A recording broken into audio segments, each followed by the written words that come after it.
Hi, my name is Mike McHugh, and I'm the Director of Communications for the International Cotton Advisory Committee. Welcome to the video series we're calling Get to Know the ICAC. We created it not just to help people learn more about the organization, but how to get more value from the information and services that we provide to our member governments and to the global cotton community as a whole. Although the ICAC was founded more than 80 years ago, these last few years have brought about a lot of change for us. We've become a more active and dynamic organization, especially with our work on the ground, where we're literally changing the lives for millions of people around the world. As a result of all those changes, we felt it was important to reintroduce the ICAC to the world. So these videos we created are going to address all aspects of the organization, from our history and founding in 1939, all the way through the development of our most cutting-edge technologies, and everything in between. In each episode, one member of the Secretariat will address a different aspect of the ICAC and how it works. And by the end of the series, you won't just know more about the organization, you'll know how to get the most value possible from the work that we do.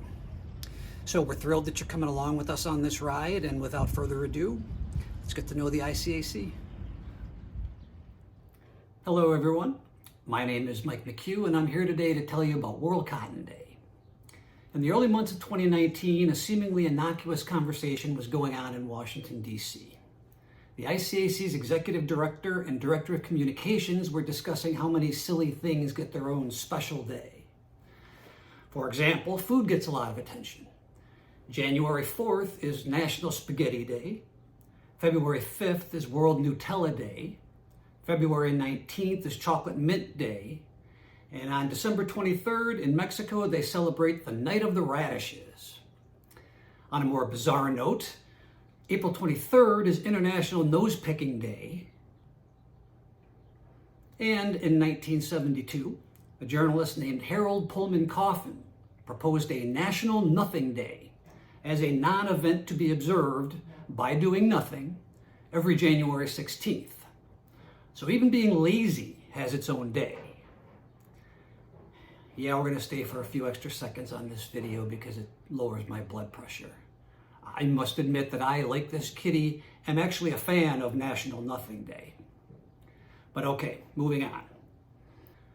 The logical question that we asked during this conversation was, of course, if all these ridiculous things have a day dedicated to them, why doesn't cotton? I love spaghetti, and mint chocolate chip ice cream is one of my favorites. But cotton is a globally traded commodity that provides income to hundreds of millions of people around the world. That kind of puts things into perspective, right? The first World Cotton Day celebration was held on 7th of October 2019 and was organized by the 6 founding organizations of World Cotton Day: the ICAC, FAO, ITC, UNCTAD, UNIDO, and the WTO. More than 800 people, including 14 ministers, made the journey to WTO headquarters in Geneva and attended what I believe, all modesty aside, was a pretty awesome event. Let's take a look.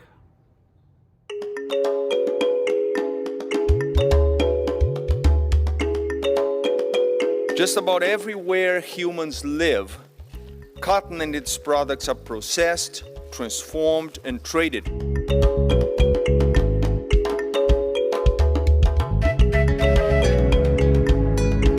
Today is only the start of a journey to promote all that is good about cotton. En répondant ainsi avec enthousiasme à l'initiative du groupe C4, Bénin, Burkina Faso, Mali et Tchad, l'OMC et les institutions partenaires apportent leur précieuse caution à l'ambition légitime du groupe tendant à la consécration par l'Assemblée générale des Nations unies d'une journée mondiale comme symbole de l'importance du coton en tant que produit de base mondial.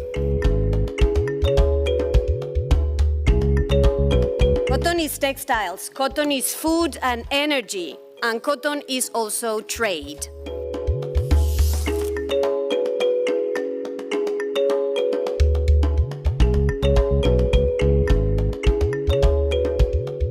On se rend compte qu'il faut évidemment travailler à pouvoir améliorer les rendements et satisfaire aux normes, qu'il faut permettre d'attirer des investisseurs et nous l'espérons dans les prochaines conférences de l'OMC, permettre que les distorsions aujourd'hui connues dans le secteur puissent être anéanties de manière à avoir une production qui soit plus équitable vis-à-vis de l'ensemble des pays producteurs et en particulier les PMA. Le canton contribue pour plus de 10% du produit intérieur brut et reste le premier produit agricole d'exportation de Burkina Faso. Il fait vivre plus de 4 millions de personnes, contribuant ainsi fortement à la réduction de la pauvreté et à une croissance inclusive. L'impact de la filière coton sur l'autonomisation des femmes, sur l'éducation, la santé, la construction des infrastructures, la création d'emplois, la sécurité alimentaire, la modernisation de l'agriculture, les revenus fiscaux de l'État et la lutte contre la pauvreté demeurent fondamentales. Je voudrais, au nom des pays du C4, inviter l'ensemble des membres de l'OMC, ainsi que les partenaires bilatéraux sous-régionaux et régionaux, à soutenir l'organisation chaque année de la Journée mondiale du coton, qui permet de valoriser tout le potentiel de ce produit.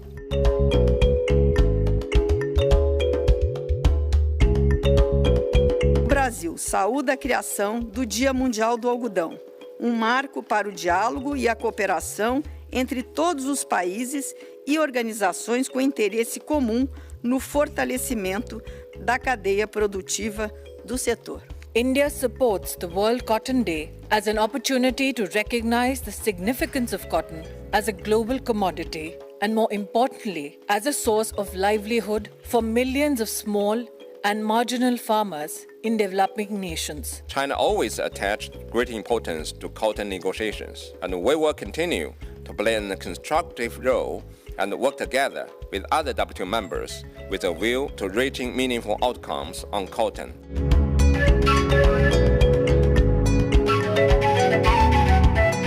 It is my hope that World Cotton Day will become a platform to bring together the cotton trade and development communities to foster greater value addition and value capture in developing countries.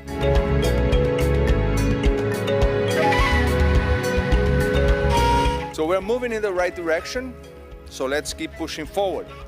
Vive le coton, merci à tous.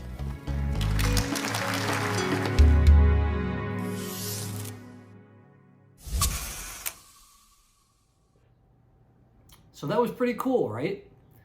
Considering that the concept of World Cotton Day didn't even exist 9 months earlier, that inaugural event in Geneva, made a really good impression. So that was 2019. Unfortunately, a few months later, you might remember, we all got a very rude education on what a coronavirus is. So the question then became, what are we going to do now if we can't get together in person? So for the next 3 years, we decided to outsource World Cotton Day by asking people all over the world to celebrate cotton in whatever way they could, in whatever way was most appropriate for their communities. Some people were able to get together in person, and they had parades through the neighborhood to raise awareness about cotton's importance to the community. They had field visits, there were trade shows, and educational events for smallholder farmers. Most people, however, weren't able to meet in person, so they had to get creative. Some people tried out recipes using cottonseed oil for cooking, like frying up some beignets. Others organized online conferences and seminars featuring some of the top cotton and textile minds in the world. There were Twitter contests and essay contests and lots of very professional videos. It was a beautiful thing to see how the global cotton and textile industries overcame the pandemic restrictions and demonstrated so much creativity and commitment as they rallied to celebrate the world's most important natural fiber on 7 October each year. Now, you might be wondering, what is the big deal? What good does it do to make a fuss about cotton on 7 October every year? Well, for one, there are more and more people celebrating on World Cotton Day, so we're gaining momentum from one year to the next.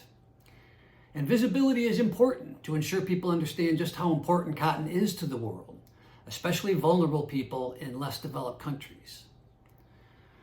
And that leads me to one of the most important achievements that World Cotton Day has managed in its first few years. In 2021, 4 countries known as the Cotton Four, or C4, that's Benin, Burkina Faso, Chad, and Mali, submitted a proposal to the United Nations requesting that 7 October be reserved as World Cotton Day on its permanent calendar. And in August of that year, the United Nations passed the resolution, and what an accomplishment that was. After all, there aren't as many days reserved on the United Nations permanent calendar as you might think, and World Cotton Day didn't even exist until 2 years prior. To reflect its importance, the permanent theme of World Cotton Day is Cotton for Good. It's short, sweet, easy to remember, and most of all, it's accurate. Cotton does bring a lot of good to the world. It meets more than 1/4 of the world's textile demand, but uses only 3% of arable land. It provides food and fiber, but also a whole lot more, like pharmaceuticals, charcoal, animal feed, fertilizer, currency notes, and cosmetics, and a whole lot more. It even helps in the fight against climate change by keeping synthetic microfibers out of our waterways and food chain, and sequestering carbon in its biomass. It's important to remember that as successful as World Cotton Day has been in its first few years of existence, celebrating cotton isn't something to be done only on World Cotton Day. For years, either through ignorance or malicious intent, people have been spreading myths about cotton that's hurt its reputation and potentially could even reduce demand for cotton, which would affect millions of people around the world. So while we emphasize cotton on 7 October, spreading the truth about all the positive things that cotton brings to our lives is something we should be doing all year long. So that's how World Cotton Day came about and why we celebrate World Cotton Day every year. Now, there's only one last question to ask.